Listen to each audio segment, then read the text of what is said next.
이때 마리아가 일어나 빨리 산골로 가서 유대 한 동네에 이르러 사가랴의 집에 들어가 엘리사벳에게 문안하니 엘리사벳이 마리아가 문안함을 들으매 아이가 복중에서 뛰노는지라. 엘리사벳이 성령의 충만함을 받아 큰 소리로 불러 이르되 여자 중에 내가 복이 있으며 내 태중에 아이도 복이 있도다. 내 주의 어머니가 내게 나아오니 이 어찌 된 일인가. 보라, 내 문안하는 소리가 내 귀에 들릴 때에 아이가 내 복중에서 기쁨으로 뛰놀았도다. 주께서 하신 말씀이 반드시 이루어지리라고 믿은 그 여자에게 복이 있도다. 내 영혼이 주를 찬양하며 내 마음이 하나님 내 구주를 기뻐하였음을 그의 여종의 비천함을 돌보셨음이라. 보라, 이제 후로는 만세에 나를 복이 있다 일컬으리로다. 능하신 이가 큰 일을 내게 행하셨으니 그 이름이 거룩하시며 긍휼하심이 두려워하는 자에게 대대로 이르는도다. 그의 팔로 힘을 보이사 마음의 생각이 교만한 자들을 흩으셨고 권세 있는 자를 그 위에서 내리치셨으며 비천한 자를 높이셨고 줄이는 자를 좋은 것으로 배불리셨으며 부자는 빈손으로 보내셨도다. 그 종 이스라엘을 도우사 긍휼히 여기시고 기억하시되 우리 조상에게 말씀하신 것과 같이 아브라함과 그 자손에게 영원히 하시리로다. 마리아가 석 달쯤 함께 있다가 집으로 돌아가니라.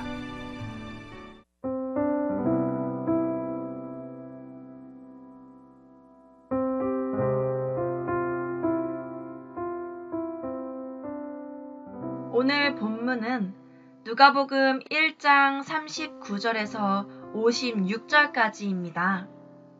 그중 46절부터 56절까지는 마리아의 찬가라는 이름으로 많이 알려져 있습니다. 여러분은 하나님의 은혜에 감격하여서 크게 기뻐하며 하나님께 찬양의 고백을 해본 경험이 있으신가요? 오늘 본문에서 마리아는 자신을 돌보시는 하나님으로 인하여 크게 기뻐하며 하나님을 찬양합니다. 누가복음 1장에서는 세례 요한과 예수님의 탄생에 관한 소식이 차례대로 등장하는데요. 노년의 제사장 사가랴와 그의 아내 엘리사벳, 그리고 아직 결혼하기 전인 처녀 마리아, 둘 다 아이를 가질 수 없는 상황이지만 천사 가브리엘을 통하여 아이를 가지게 될 것이라는 아주 놀라운 소식을 듣게 됩니다. 처녀인 마리아가 아이를 갖는다는 것은 당시 시대적 상황을 고려하면 정말 말도 안 되는, 당장의 사람들에게 돌에 맞아 죽어야 마땅할 만큼 큰 사건입니다. 이 일이 전적으로 하나님의 섭리 아래 이루어지고 있는 하나님의 놀라운 일하심이었다는 것을 지금의 우리는 알지만 그 당시 마리아의 입장에서는 굉장히 두렵고 떨리는 일이었을 것입니다. 그렇지만 마리아는 그럼에도 불구하고 천사가 전해준 하나님의 말씀을 믿었고 하나님의 일하심을 믿었습니다.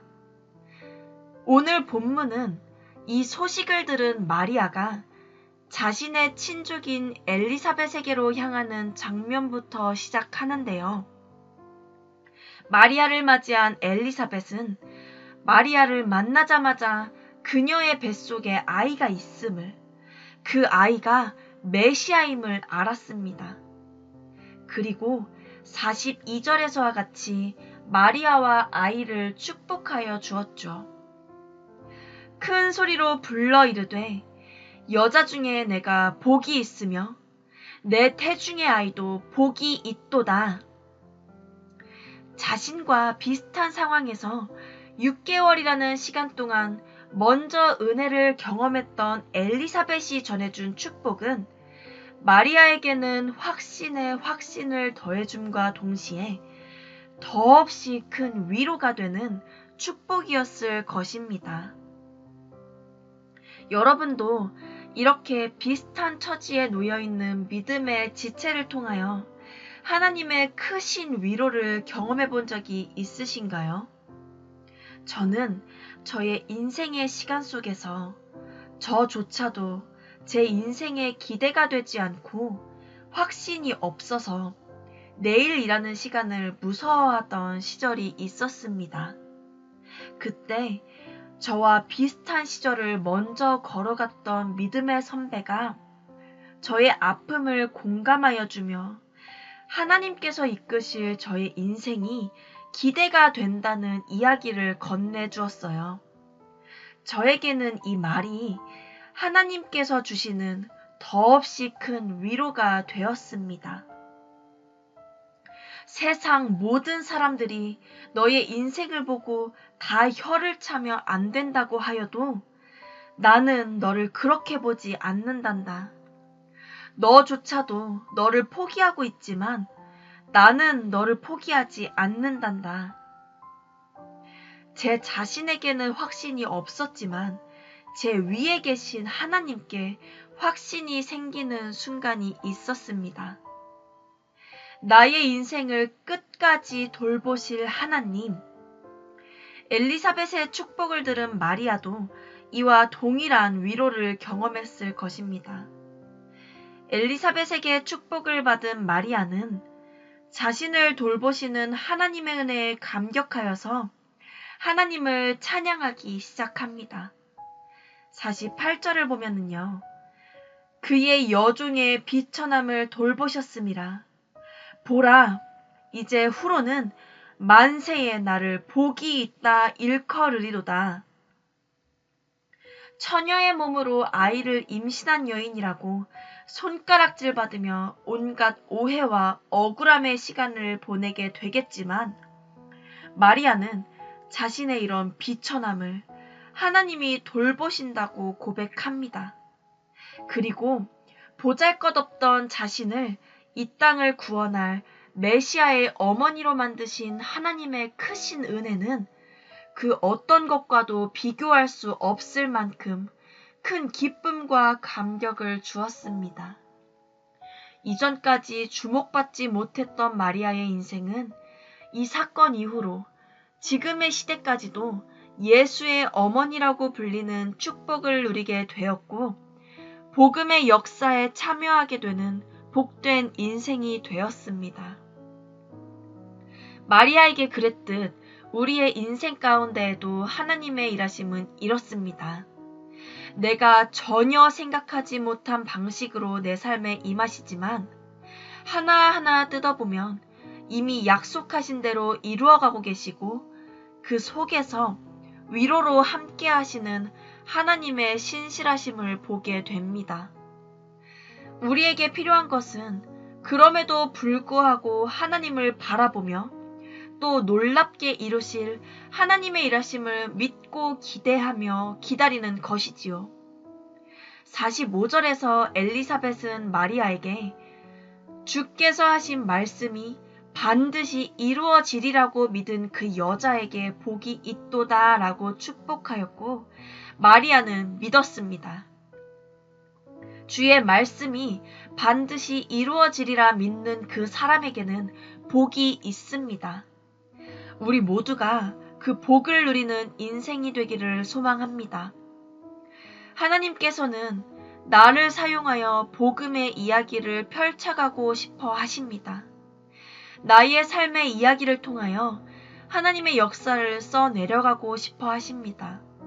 그리고 주를 믿고 따르는 그 모든 여정 가운데 하나님께서 완벽한 위로로 함께 하실 것입니다. 나의 삶을 통해 하나님의 영광이 드러나는 인생, 이 인생이야말로 복된 인생인 줄 믿습니다. 오늘의 질문입니다. 내 삶을 송두리째 뒤흔든 하나님의 놀라운 은혜의 사건은 무엇이었나요? 나에게 임했던 하나님의 일하심을 기억하며 앞으로 더 큰 일을 이루어 가실 하나님을 찬양하는 오늘 하루가 되시기를 축복합니다. 제가 올해 청년부 총무를 맡게 되고 이제 이번 주에 청년부의 첫 모임을 시작하게 되는데요. 목사님과 또 리더들과 함께 회의하고 준비하는 과정 가운데 계속해서 고백할 수밖에 없는 것은 나는 실력이 없고 부족하다는 것과 그럼에도 그런 나를 이끌고 가고 계시는 하나님이 계셔서 감사하다는 것입니다. 어떤 일들이 펼쳐지게 될지 모르지만 모든 것을 다 주님께 맡겨 드립니다. 하나님께서 하실 일을 기대합니다. 우리 사랑하는 너나들이 교회 성도님들의 하루도 모든 것을 주님께 맡겨드리고 크신 하나님을 찬양하는 하루가 되시기를 다시 한번 축복합니다. 기도하겠습니다. 사랑의 하나님, 하나님의 눈은 언제나 우리의 인생을 주목하고 계심을 믿습니다. 이미 우리 삶에 펼치신 하나님의 크신 사랑과 은혜를 기억하고 그 기억으로 말미암아 하나님만을 높이는 인생이 되게 하여 주시옵소서. 복음의 이야기에 참여하는 것을 복으로 여기고 그 삶을 기쁨으로 살아내겠습니다. 그 모든 여정 가운데 주님이 함께하여 주실 줄 믿습니다. 이루실 하나님을 기대하며 예수님의 이름으로 기도드렸습니다. 아멘.